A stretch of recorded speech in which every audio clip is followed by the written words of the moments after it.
Olá, galera. Bom, vamos continuar aqui com a parte 2 da aula de conceitos básicos em genética. Na aula anterior paramos nesse ponto aqui falando sobre o fenótipo, né? Olha só a variabilidade genética aí entre os indivíduos.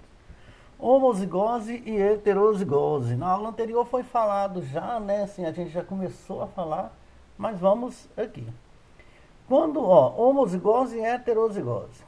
Quando um par de genes alelos de um mesmo locus, aqui, genes alelos estão no mesmo locus em cromossomos homólogos.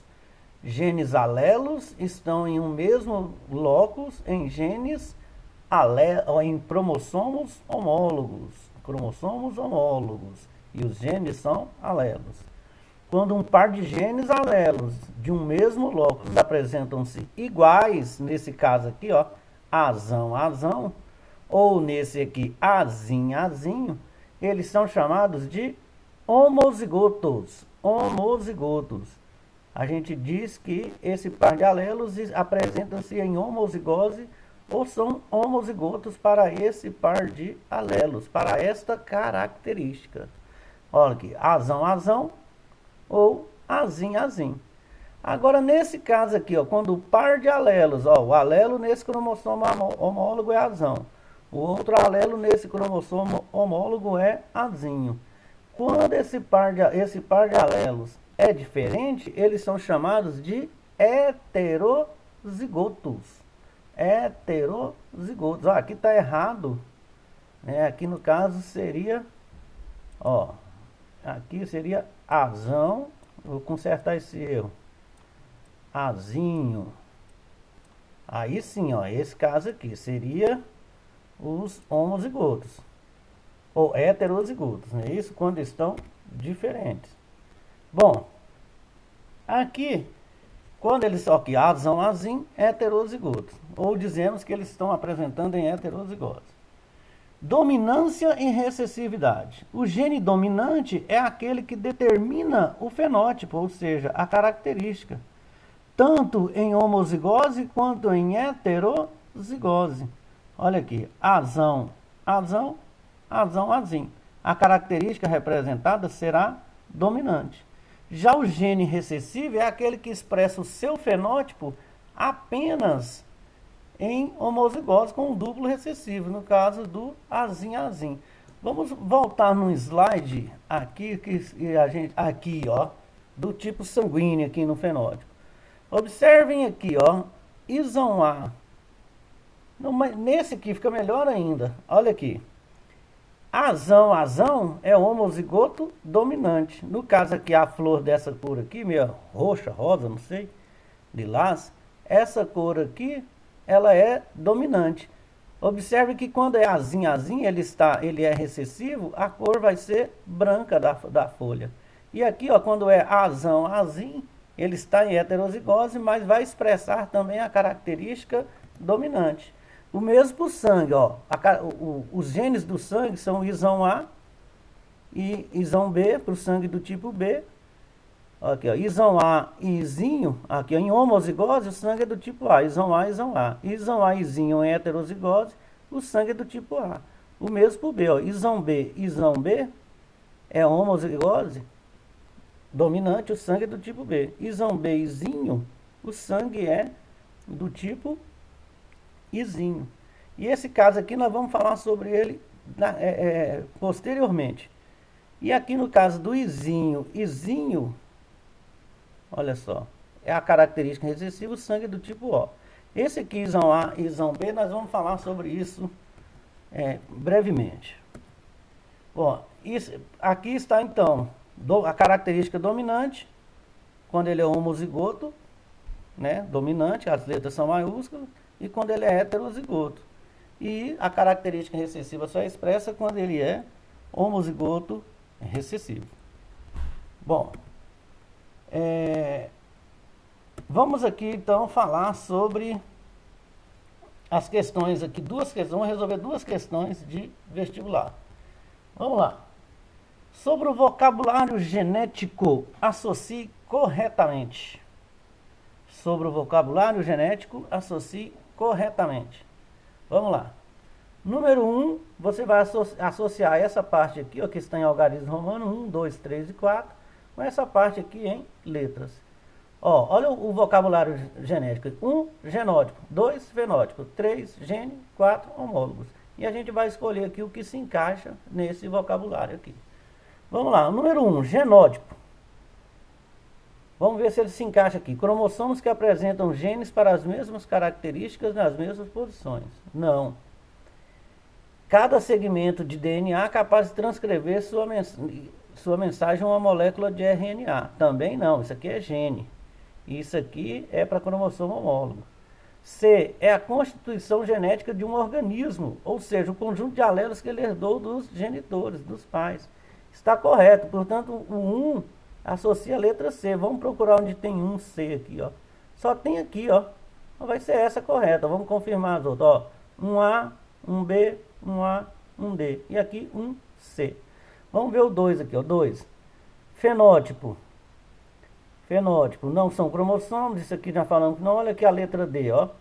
São as características internas ou externas de um ser vivo, geneticamente determinadas, ou seja, determinadas pelo genótipo. Então, aqui, ó, 1C, 2D, fenótipo se encaixa em D.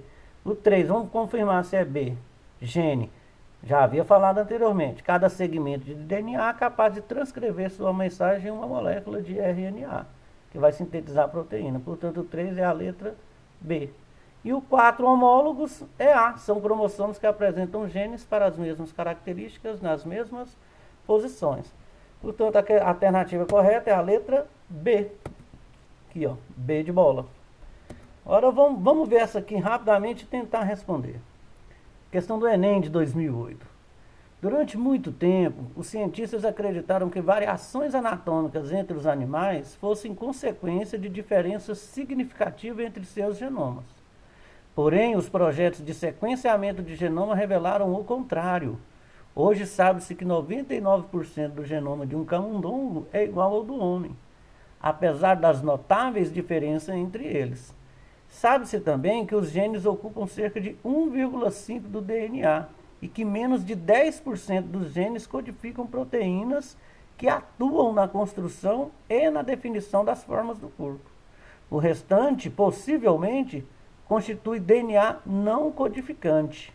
Observe que até aqui ele está falando daquela imagem que a gente viu dos genes lá atrás, na aula 1 ainda, sobre quando a gente falou, né, sobre introns e exons.